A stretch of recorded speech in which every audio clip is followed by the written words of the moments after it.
साथियों नमस्कार।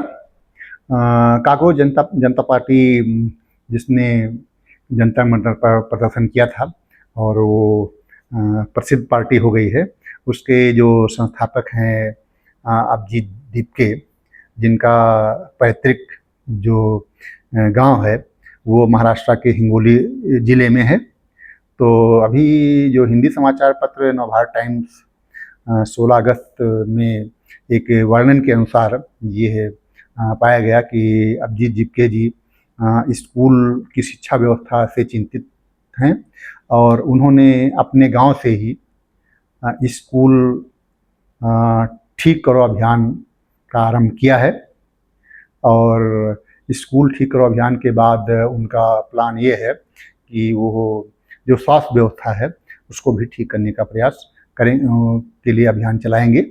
तो फिलहाल स्कूल ठीक करो का अभियान का जो उनका प्लान है, तो उसमें कमियों को उजागर नहीं करना है और उसकी बुराई नहीं करना है, बल्कि उनका उद्देश्य है कि स्कूल की जो व्यवस्था है, जो उसकी कमियां हैं उनको कैसे दूर करें और जो शिक्षा व्यवस्था है, शिक्षा व्यवस्था में कि वहाँ पर्याप्त शिक्षक हैं कि नहीं हैं, और जब सब्जेक्ट वाइज जो टीचर होते हैं वो पर्याप्त मात्रा में हैं कि नहीं हैं। कहीं कहीं ऐसा पाया गया है कि एक ही टीचर सभी सब्जेक्ट को पढ़ाता है, वो सीनियर सेकेंडरी स्कूल तक भी देखा गया है, सेकेंडरी स्कूल देखा गया है।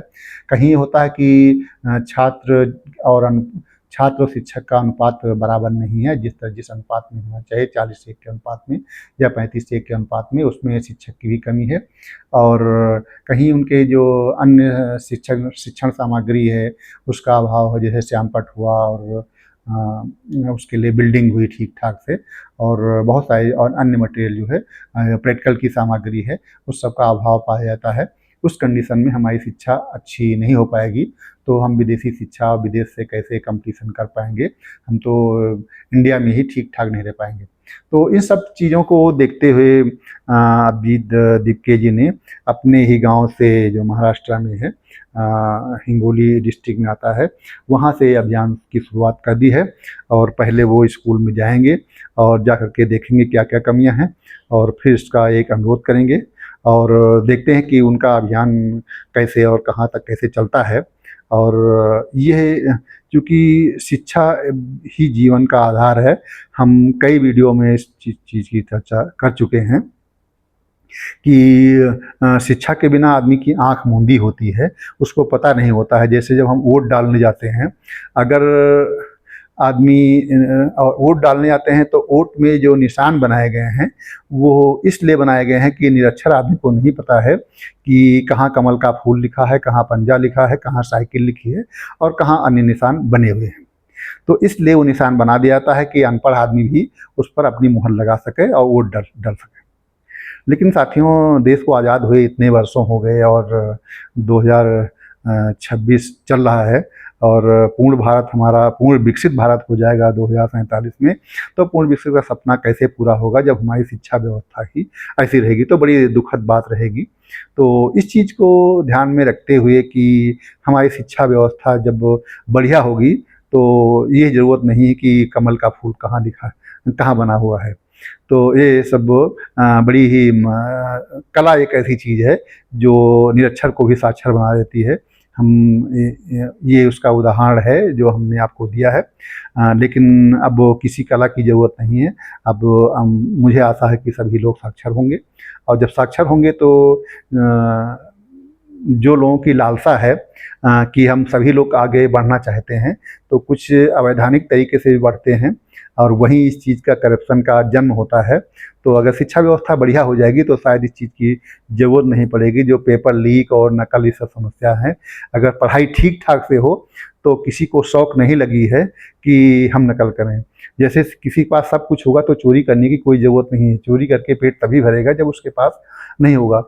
तो कहने का तात्पर्य ये हुआ कि अगर शिक्षा हमारी बहुत अच्छी हो जाए और हमारी क्षमता हो जाए कि 80% मार्क पाएंगे, तो हमें नकल करने की ज़रूरत क्या पड़ेगी। और जब चूँकि हमने पिछले अपने वीडियो में चर्चा की है कि जो परीक्षा का पेपर आउट होना किसी भी कंपटीशन एग्ज़ाम के हों, चाहे नीट के हों, उसकी जड़ें बहुत पीछे से हैं। पीछे मतलब 10वीं 12वीं के एग्ज़ाम में जो लोग नकल करके पास होते हैं, तो उनका जो बौद्धिक स्तर है उतना विकसित नहीं हो पाता है, लेकिन जो उनकी इच्छा शक्ति है वो काफ़ी अच्छी होती है, और सभी को बड़े बनना है, और सभी को डॉक्टर बनना है, इंजीनियर बनना है, और सभी को सरकारी नौकरी करना है, सब करना है। लेकिन उनके जब उन्होंने नकल करके पास किया है तो क्षमता नहीं होती है, तो दाहिने बाएँ करके वो अनैतिक चीज़ का सहारा लेते हैं, और परिणाम ये होता है पेपर लीक होता है और उनको जॉब लगने के लिए ऐसा सोचते हैं। लेकिन जब शिक्षा व्यवस्था अच्छी हो जाएगी, सब कुछ मजबूत हो जाएगा, तो शायद इस चीज़ की ज़रूरत नहीं पड़ेगी।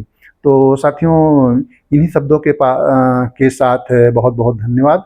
आप लोगों ने ध्यानपूर्वक इसको सुना। अगर वीडियो हमारा अच्छा लगे तो इसको सब्सक्राइब करें, शेयर करें, और अ, ये कितना आपको अच्छा लगेगा, सब्सक्राइब शेयर करने के उपरांत आप इस पर चर्चा करें, मनन करें और कमेंट्स करें, हम इस पे क्या सुधार कर सकते हैं।